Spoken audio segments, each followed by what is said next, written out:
Акыл эмгегинин маданияты деген сабагынан да онлайн окуганмын. Пачка көтеріп алды. Азыркы кыздар ойлоп атат да, Капырагай бул таярдап лейлектен жок, Капырагайдын Кудайга шүгүр 7 областта шагирттери бар. Бул өзүңөр эле кызыңар бул. Эң китептерден дагы бири бул акыл эмгегинин маданияты. Бул акылыбыз менен эмне бар экенбиз, эмгек кылып маданияттуулукка тарбиялайт экенбиз. Ошол сабакты мен ушундай кылып түзгөнмүн. Көрсөңүздөр мен бир агай менен жолугушамын, максатыма жетемин деген бул өзүнчө бир тепкичтер. Көрүп турган болсоңуздар. Андан кийин биздин агайыбыздын эмгектери жети дубанда эмес, бүткүл ааламга жайылат деген максатта мен агайымдакке көрсөңүз болот. Глобусту тартып, андан бутак табып койгон.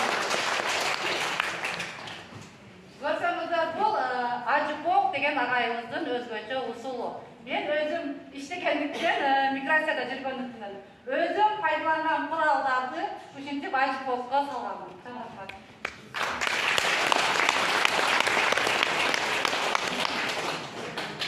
Өзгөчө айтып өтпөсөм болбойт агай.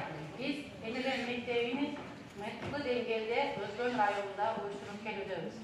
Бул менен чектелбей, сиздин келген кадамыңыз ар бир районго, ар бир жерге, ар бир айыл өкмөткө барган сайын аябай өзгөрүүлөр көп.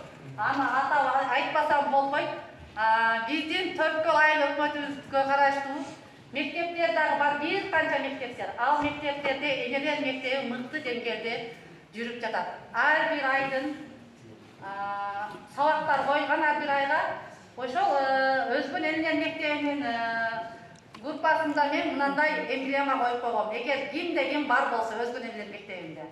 Ушул плакатты атайын чыгарганмын семинар өткөндө. Агайыбыздын сөздөрү, сүрөттөрү, уткул сөздөрүн түшүндүрүп чыгарганмын. Агай уруксат этсеңиз, ушул плакатты Өзгөн энелер мектебинин атынан биздин атыбыздан сизге белек кылып берсем.